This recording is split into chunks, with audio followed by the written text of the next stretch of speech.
Okay guys, welcome back, The Adventures. So this is, I guess, the third section or third part of the travel tip series.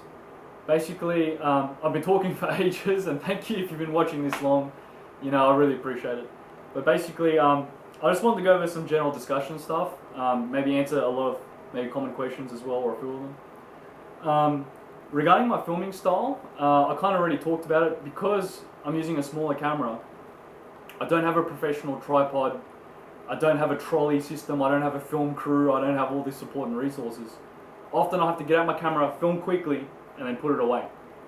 And sometimes I'm even in a situation where I've been warned, don't film for too long, you know, or just, please, you're filming too much, you're drawing too much attention to yourself. So obviously I could just not care, take my time, go really slow, but, you know, that's that. That's just the decision that I made. Also, I'm usually doing dynamic and active things. I love outdoor activities. I'm myself traveling, you know, between cities or in vehicles. So quite often I'm traveling, I'm moving about a lot, I'm doing a lot of active things. So I'm sorry if it gets a bit, you know, I move around too much, but I want to bring you along on the journey. It's not meant to be this perfect, set, static filming. Go watch a movie if you want to see that, you know, or if you're into different things and you just want to see a couple of beautiful shots, then there's plenty of videos, there's plenty of people to do that. The idea is to bring you on the journey. Come with me, you know? Let's travel together. You know, while watching my videos. But I will try to slow down. Guys, so I have heard the feedback, I do appreciate it. I will try to slow down and keep it more stable. It's really hard to travel with a tripod for me. I like to travel light, but I'll even try. Even the tripods I use are these Gorillapods. I should have shown this in the gear section, but you know, it's just for like taking a group photo with some friends. They're pretty cool and very, very handy because they're flexible, you can wrap it around things. Ones like this, these skinny ones, just are not strong enough. So typically the camera can even bend or fall down while you're trying to take the photo. But they're handy, they're very cool. But yeah, I'll try to keep it more stable, guys.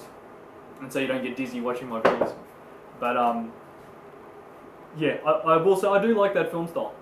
Obviously that's me. I do like bringing you along, getting those quick shots, hey, this is what's going on, and then putting the camera away. Very good question from Chris. Chris, you know who you are, thank you for this one. How do I afford to travel so much? And the simple answer is hard work and dedication.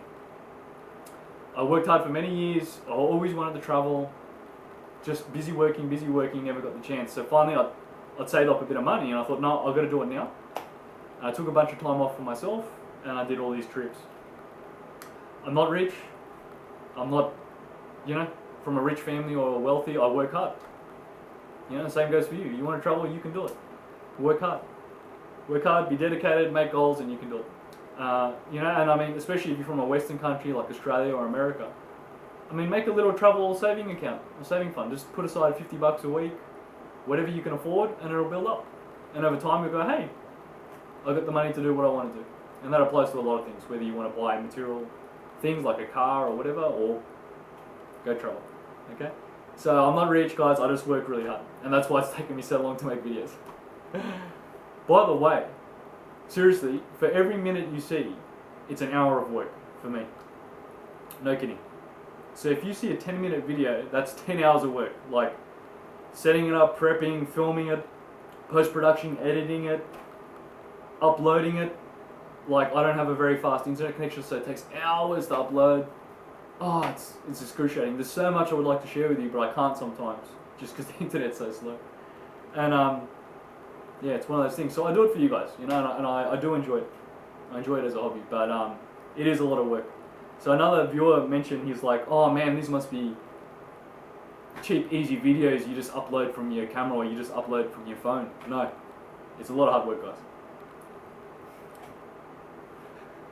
Okay, so well, I mean, we're just mucking around now, we're just talking. So if you've been watching this long, thank you. I was asked to share a lot about personal thoughts about the 3 main countries that I visited recently, so Thailand, Vietnam, and Philippines. And they're all beautiful. They're all lovely, by the way. This is not a debate of which is better. Okay, in the comments, please keep them respectful. This is not an argument. All of them were lovely, beautiful countries, but all had their pros and cons. So, you know, stick around, let's get into it. In Thailand, English was common. Um, people didn't speak perfect English, but it was pretty common. And if you couldn't speak English with someone, you could find a manager or an interpreter. Someone would come and help, or you could get help very easily. So that was not an issue. I mean, we were so funny. We were like noobs. We even hired a tour guide and an interpreter, and she was great, by the way. I like to say translator. Okay, so I might say translator. But yeah, she was such a great translator, interpreter, and tour guide. We had a great time, but we didn't really need her. Thailand caters for tourists very, very well. It's very commercialized. So you go, enjoy. Cheap shopping, cheap food, cheap accommodation, local flights, activities.